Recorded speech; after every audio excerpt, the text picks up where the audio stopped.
और अब एक यूनिक फैमिली से मिलिए। Its members are like 2 drops of water. मेरी मॉम, बहनें और मैं स्टेज पर गए। अचानक स्पॉटलाइट्स और कैमरा फ्लैशेस देखकर मेरी आंखें चौंधिया गई। जीना और लैसी सबको देखकर हाथ हिला रही थी और स्माइल करे जा रही थी। उस वक्त मेरे मन में बस यही चल रहा था कि मैं इन सब से कितना तंग आ चुकी हूँ। हाय, मेरा नाम मिरांडा है। मेरी मॉम एक टीवी होस्ट है और मुझे और मेरी बहनों को वो हमेशा हर तरह के इवेंट्स में ले जाती हैं। लैसी, जीना और मैं ट्रिपलेट्स है और यही हमारी खासियत है। मेरी बहनों को ऐसी जिंदगी बहुत अच्छी लगती है, लेकिन मैं इससे तंग आ चुकी हूँ। मुझे सिर्फ कैपोएरा क्लासेस जाने में खुशी मिलती थी। ये एक तरह का मार्शल आर्ट्स होता है। मैं मॉम से छुपकर उसकी प्रैक्टिस करती थी क्योंकि उन्हें ये सब अच्छा नहीं लगता था। फीनिक्स और मैं एक ही ग्रुप में थे। वो मुझे बहुत पसंद था। जरा देखिए तो वो कितना हैंडसम है। मुझे लगता था कि वो मुझे बिल्कुल भी नोटिस नहीं करता, लेकिन एक दिन प्रैक्टिस के बाद उसने मेरे पास आकर मुझसे कहा कि मैं बहुत कूल हूँ। I'd like to talk to you more often. क्या तुम मेरे साथ वॉक पर चलोगी?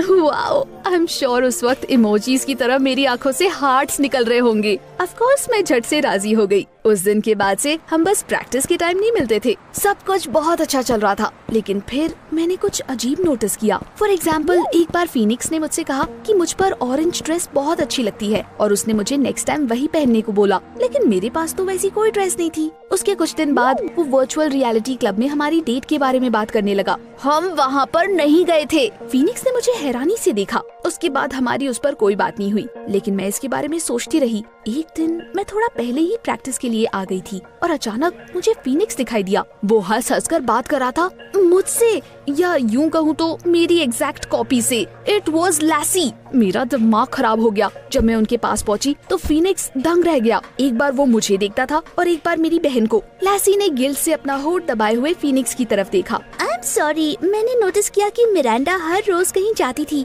मैंने इसका पता लगाने के लिए उसका पीछा किया। इस तरह मुझे उसकी क्लासेस का पता चला और एक दिन मैं अचानक तुमसे टकरा गई। मुझे तुम बहुत अच्छे लगे, इसलिए जब तुमने गलती से मुझे मिरांडा समझ लिया तब मैंने तुम्हें कुछ भी नहीं बताया। मेरे पास कहने को शब्द नहीं थे। इतने दिन से वो गद्दार मेरे क्रश के साथ घूम रही थी। मुझे फीनिक्स पर भी गुस्सा आ रहा था। How could he have mistaken her for me? जब मैंने उसे इसके बारे में सवाल किया तो फीनिक्स ने बोला, तुम दोनों बिल्कुल एक जैसी दिखती हो, मुझे कैसे पता चलता? मुझे इतना दुख हुआ कि मैं रोने ही लगी। मैं स्पेशल और यूनिक बनना चाहती थी, किसी की कॉपी नहीं। जब मैं घर वापस आई तो मेरा मूड बिल्कुल खराब था और मॉम की वजह से ये और भी खराब हो गया। उन्होंने कहा कि उन्होंने हमें किसी और शो के लिए साइन अप कर दिया है। मुझसे रहा नहीं गया, इसलिए मैंने तो सीधा बोल दिया, नो मतलब नो। मैं इन सारे शो से तंग आ चुकी हूँ और अब मैं इनका हिस्सा नहीं बनना चाहती। मॉम और मेरी इस बात पर बहुत बड़ी लड़ाई हुई और मैंने खुद को रूम में फिर बंद कर लिया। थोड़ी देर रोने के बाद मैंने ठान लिया कि मैं खुद को बदल कर रहूंगी। No one would ever mistake me for anyone else. एक बार मेरी मॉम ने अपने लंबे बालों की वजह से एक ब्यूटी कॉन्टेस्ट जीता था, इसलिए वो मुझे और मेरी बहनों को अपने बाल काटने नहीं देती थी। इसलिए सबसे पहले मैंने अपनी हेयर स्टाइल चेंज करने का फैसला किया। अगले दिन मैं अपने बाल कटवाने के लिए सैलॉन गई, लेकिन हेयर ड्रेसर ये बोलकर बार बार मना कर रहा था कि मुझे इतने खूबसूरत बाल नहीं कटवाने चाहिए। इसलिए मैंने सिजर्स लिया और अपने आधे से ज्यादा बाल खुद ही काट दिए। उसके बाद हेयर ड्रेसर को मेरा हेयर कट पूरा करना पड़ा और फिर जब मैं सैलून से बाहर निकली तो पहली बार मैंने खुद को एक अलग इंसान के जैसा महसूस किया। जब मैं घर पहुंची तो मॉम, लैसी और जीना मुझे देखकर बिल्कुल हैरान हो गई। मुझे देखते ही उन सब के मुंह खुले के खुले रह गए। मिरांडा, ये तुमने क्या किया? तुम्हारी हिम्मत कैसे हुई? कल हमें इतने इम्पोर्टेंट शो पर जाना है, सब कुछ परफेक्ट होना चाहिए था। तुम वहाँ ऐसे नहीं जा सकती। वेल, तो मेरे बिना ही चली जाओ ना। अगले दिन मॉम ने मुझे रूम में लॉक कर दिया और एक हेयर एक्सटेंशन मास्टर बुला लिया। मैं उसके आने से पहले ही घर से भाग जाना चाहती थी। मेरी खिड़की के बाहर एक लंबा सा पेड़ था। मैं कूदकर बाहर आ गई और उस पेड़ की डाल के सहारे नीचे उतर गई। मैंने अपना पूरा दिन शहर में इधर उधर घूमकर छोटे मोटे कैफेस में बैठकर बिताया। मॉम को मेरे बिना लैसी और जीना के साथ उस शो पर जाना पड़ा। ऑफ कोर्स उसके बाद मॉम ने मुझे पनिश किया और मेरे सारे गैजेट्स छीन लिए। जब उन्हें लैसी से मेरी कैपोएरा क्लासेस के बारे में पता चला तो उन्होंने मुझे वहाँ पर प्रैक्टिस पर जाने से भी मना कर दिया, लेकिन मैं हार मानने वालों में से बिल्कुल नहीं थी। मैं वहाँ जाती रही, लेकिन अब मैं शाम के बजाय सुबह में जाती थी। उसके लिए मुझे अपना स्कूल स्किप करना पड़ता था, but it was worth it. एक कंपटीशन होने वाला था और मैं उसमें जीतने के सपने देख रही थी। लेकिन मॉम को एक दिन इसके बारे में पता चल गया और उन्होंने मॉम को बता दिया कि मैं कई दिन से स्कूल नहीं आ रही हूँ। She decided it was time to take extreme measures. Miranda, मैं तुम्हें पहचान नहीं पा रही हूँ। तुम हाथ से निकलती जा रही हो। कल से तुम बोर्डिंग स्कूल जाओगी, वहाँ पर शायद तुम्हारी अकल ठिकाने आ जाएगी। व्हाट? A boarding school? बस वो नहीं, मेरी प्रैक्टिस का क्या होगा? लेकिन मॉम ने मन बना लिया था। इस बार मैं उनके चंगुल से निकलने में कामयाब नहीं हुई और जेल पहुंच गई। I mean, boarding school. मेरी क्लास में सैम नाम का एक लड़का हेड बॉय था। He was a terrible bore। पहली बार क्लास में घुसते ही उसने मेरे ऊपर रूल्स की बौछार कर दी। हम स्कूल टेरिटरी के बाहर नहीं जा सकते थे। वो सच में एक जेल था। स्कूल के बाद सैम मुझे एक रूम में ले गया जहाँ पर यूनिफॉर्म्स रखे जाते हैं। By the way, they looked really lame। तुम्हें हर दिन ये यूनिफॉर्म पहनकर ही क्लास में आना है और कैफेटेरिया में भी यही पहनकर जाओगी तुम। मैंने वो स्टूपिड कपड़े ले लिए और तभी मेरे दिमाग में एक आइडिया आया। बट ऑफ कोर्स अगर मॉम नहीं चाहती कि मैं स्कूल छोड़ूं और मैं चोरी से निकलकर कंपटीशन में भी नहीं जा सकती, तो मुझे कुछ ऐसा करना होगा जिससे वो लोग मुझे खुद ही स्कूल से निकाल दे। मैंने यूनिफॉर्म से स्टार्ट करने का फैसला किया। मुझे पूरी रात काम करना पड़ा, लेकिन सुबह तक मेरे पास उस बोरिंग ब्लाउज और गंदी सनड्रेस के बजाय एक ओरिजिनल टॉप और एक मिनी स्कर्ट थी। जब मैं वो पहनकर ब्रेकफास्ट के लिए आई तो सब के सब हैरान रह गए। वो लोग मुझे घूर घूर कर आपस में देख रहे थे और खानाफूसी कर रहे थे। सैम का मुंह तो गुस्से से लाल हो गया और उसने मुझे डांटते हुए बोला, What did you do to the uniform? मैंने झूठ मूठ और हैरान होकर पूछा, मैंने इसे रूल्स के अकॉर्डिंग ही पहना है। आफ्टर ऑल ऐसा तो कहीं पर भी नहीं लिखा कि मैं कपड़े ऑल्टर नहीं कर सकती, राइट? उसने मुझे दूसरी यूनिफॉर्म दे दी, लेकिन फिर भी मैं तो ऑल्टर्ड यूनिफॉर्म ही पहनती थी। मैं क्लास में बहुत बुरी थी। उससे पहले तक मैंने कभी टीचर से इतनी रूडली बात नहीं की थी, लेकिन अब मैं जो मन में आए वो बोल देती थी। एक दिन मैंने गर्ल्स बाथरूम के सभी सिंक्स बंद कर दिए और पानी चालू कर दिया। जल्दी ही वहाँ पर बाढ़ आ गई। पानी बहकर हॉलवे तक पहुँच गया। प्रिंसिपल को मेरी बहुत सारी कंप्लेंट्स मिल रही थी और आखिर में उन्होंने मुझे अपने ऑफिस बुला लिया। When I came there, I froze up। ये इम्पॉसिबल था, बट मैं उन्हें जानती थी। वहाँ की प्रिंसिपल मिसेस वॉकर थी, मेरी मॉम की फ्रेंड। मिरांडा, तुम्हें यहाँ पर आए हुए एक ही हफ्ता हुआ है, लेकिन तुम्हारी बहुत सारी कंप्लेंट्स आ रही है। मुझे लगता है कि तुम अच्छी लड़की हो, बस कहीं भटक गई हो। मैंने मिस वॉकर को समझाने की बहुत कोशिश की। मैंने उन्हें अपने कैपुएरा क्लासेस के कंपटीशन के बारे में भी बता दिया, बट ऑफ कोर्स उन्होंने मेरी मॉम की साइड ली। I left the office very angry and decided to use any means necessary to get my way। मैंने रिबेल बनने का फैसला लिया और कैपुएरा प्रैक्टिस जारी रखी। मैं तब जिम जाती थी जब वहाँ पर कोई भी नहीं होता था और अलग अलग मूवमेंट्स प्रैक्टिस करती थी। एक दिन जब मैं वहाँ पर जा रही थी, तभी अचानक स्टूडेंट्स के बीच मुझे एक जाना पहचाना चेहरा दिखाई दिया। मुझे लगा मुझे कोई वहम हुआ है, लेकिन फिर इसका पता लगाने के लिए मैंने सोचा कि मैं उसका नाम पुकारूं। फीनिक्स। उस लड़के ने मुड़कर मुझे देखा। वो सच में वही था, फीनिक्स। लेकिन ये कैसे पॉसिबल था? उसने मेरे स्कूल की यूनिफॉर्म क्यों पहनी हुई थी? अगर फीनिक्स वहाँ पर पढ़ता था तो प्रैक्टिस के लिए कैसे जाता था? What are you doing here? Phoenix ने कहा, पढ़ाई। तभी किसी हाई स्कूल स्टूडेंट ने उसे आवाज दी, निक। मुझे लगा वो फीनिक्स के नाम का ही कोई फॉर्म होगा, लेकिन वो फिर भी सुनने में वियर्ड लग रहा था। फीनिक्स मुड़कर अपने फ्रेंड्स के पास चला गया। उसे देखकर लग रहा था कि वो मुझसे पीछा छुड़ाना चाहता है। वैसे मुझे उस बात से कोई हैरानी नहीं हुई। लैसी वाले इंसिडेंट के बाद से हमारी कोई बात नहीं हुई थी, लेकिन फिर भी मैं हमारी मुलाकात के बारे में खुद को सोचने से रोक नहीं पा रही थी। एक दिन मैं स्कूल के बाद वापस उसके पास गई और पूछा कि अगर कोई स्कूल के बाहर नहीं जा सकता तो वो कैपुएरा क्लासेस कैसे जाता है? फीनिक्स ने हिचकिचाते हुए बोला, I actually gave up कैपुएरा। मुझे वो सुनकर शक हुआ, क्योंकि फीनिक्स उसमें बहुत अच्छा था। उसने क्विट करने का फैसला क्यों लिया? तभी फीनिक्स ने अचानक मेरे बाल छूकर कहा, कूल हेयर कट तुम्हें सूट करता है। My heart skipped a beat. मुझे ये एडमिट करने में शर्म आ रही है, लेकिन मैं अभी भी उसे लाइक करती थी। हमारे बीच बातें शुरू हो गई और हम कोर्टयार्ड में वॉक के लिए चले गए। उस दिन के बाद से हमने अक्सर एक दूसरे से मिलना शुरू कर दिया। फीनिक्स स्कूल में खुद ही मेरे पास आकर बॉक्स पर चलने के लिए बोलता था। हम अपना होमवर्क एक साथ करते थे और वो मेरी प्रैक्टिस देखने भी आता था। लैसी की वजह से अब मैं उससे नाराज नहीं थी। एक दिन जब हम जिम में थे तब फीनिक्स ने मुझे किस किया। It was magical. और फिर मेरे क्रश ने कहा कि वो मुझे बहुत लाइक करता है और उसने मुझे डेट पर चलने के लिए बोला। मेरी खुशी का तो ठिकाना ही नहीं था, लेकिन तभी कुछ बुरा हो गया। एक दिन मैं फिर से जिम में प्रैक्टिस कर रही थी। उस वक्त फीनिक्स की कोई क्लास थी। मुझे इस बात की चिंता सता रही थी कि मेरी कंपटीशन में बस एक और हफ्ता बाकी था और अभी तक मुझे स्कूल से निकाला नहीं गया था। मैं अभी कोई सोल्यूशन सोच ही रही थी कि तभी सैम वहाँ पर आ गया। The last person I wanted to see. तुम फिर से यहाँ पर घूम रही हो? तुम्हें पढ़ाई पर फोकस करना चाहिए। हेड बॉय होने के नाते मैं तुम्हें बता देता हूँ कि टीचर्स तुमसे बिल्कुल भी खुश नहीं है। इससे पहले कि मैं अपने मूव्स तुम्हारे ऊपर प्रैक्टिस करूँ, यहाँ से चले जाओ।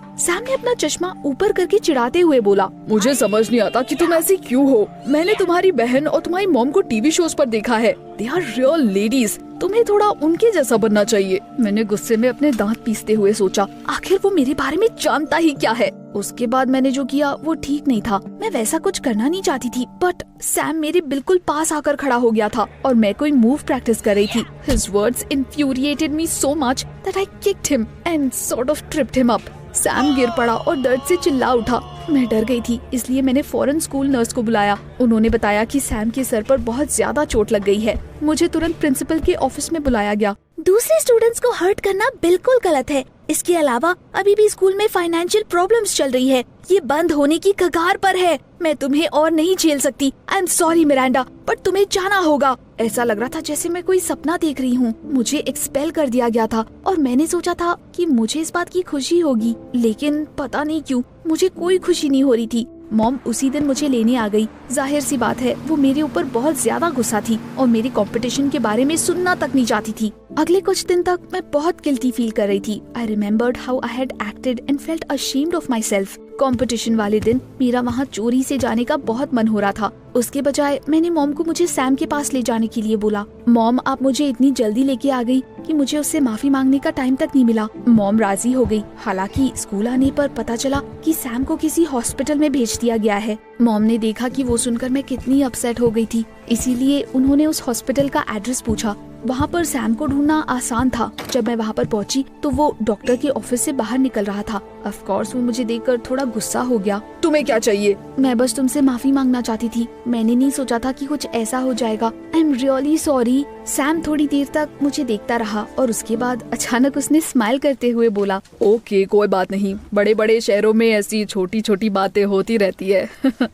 सच कहूँ तो मेरी भी गलती थी। वैसे तुम्हारी कैपोएरा क्लासेस का क्या हुआ? वो कंपटीशन तो आज होने वाला था ना? हाँ, मैंने गहरी सांस ली और मैंने कहा कि मेरी मॉम मुझे उसमें पार्टिसिपेट करने से मना कर रही है। What happened next surprised me. मैंने तुम्हें प्रैक्टिस करते हुए देखा है। तुम सच में इसमें बहुत अच्छी हो। तुम्हें पार्टिसिपेट करना ही होगा। मैं तुम्हारी मॉम को डिस्ट्रैक्ट करता हूँ। तुम चोरी से यहीं से निकल जाओ। मुझे वो ऑफर इतना अचानक से मिला कि मुझे कुछ समझ ही नहीं आया और उसके बाद मुझे रियलाइज हुआ कि सैम सही बोल रहा है। I had been striving towards my goal for so long that I simply had no right to give up at the last moment. Mom पास में ही मेरा वेट कर रही थी। सैम उनके पास जाकर उनसे बातें करने लगा। तब तक मैं उनकी नजरें बचाकर वहाँ से खिसक गई। हॉस्पिटल से निकलकर भागते हुए मैं कंपटीशन में चली गई। मुझे वहाँ देखते ही मेरे कोच खुश हो गए। उन्होंने कहा कि उन्होंने पार्टिसिपेंट की लिस्ट से मेरा नाम नहीं हटाया था। मैं कपड़े बदलकर अपनी टर्न का वेट करने लगी। तभी अचानक फीनिक्स मेरे सामने से गुजरा। Hold on a sec, he said he had quit कैपोएरा।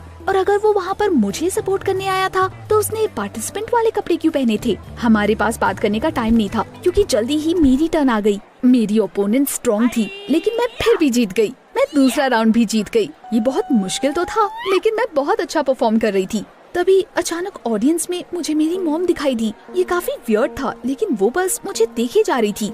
I thought वो मुझे अपने साथ खींचकर ले जाने की कोशिश कर रही होंगी। जल्दी ही लास्ट राउंड का टाइम आ गया। The victory was so close that my head was spinning. मैं रेस्ट कर रही थी और पानी पी रही थी और तभी मुझे फीनिक्स वापस दिखाई दिया। वो पहले ही एलिमिनेट हो चुका था। मैं उसके पास जाकर उसे दिलासा देना चाहती थी लेकिन मुझसे पहले ही लैसी वहाँ पर पहुँच गई। जब वो उसे गले लगाकर किस कर रही थी मुझे तो अपनी आंखों पर यकीन ही नहीं हो रहा था। ऐसा लग रहा था मानो किसी ने मेरे सर पर एक बड़ा सा पत्थर फेंक दिया हो। ये सच नहीं हो सकता। जब फाइनल राउंड शुरू हुआ तब मुझे उसकी अनाउंसमेंट भी सुनाई नहीं दी। अगर कोच ने मुझे धक्का देकर आगे ना बढ़ाया होता तो शायद मैं वहीं पर खड़ी रह जाती। फाइट के दौरान मैंने अपना सारा गुस्सा अपनी ओपोनेंट पर निकाल दिया एंड यू नो व्हाट, मैं जीत गई। मुझे यकीन नहीं हो रहा था। मुझे एक मेडल और एक बड़ा सा कैश प्राइज दिया गया। जर्नलिस्ट ने मेरी ढेर सारी फोटोज ली और फिर सबने मुझे कांग्रेचुलेट किया।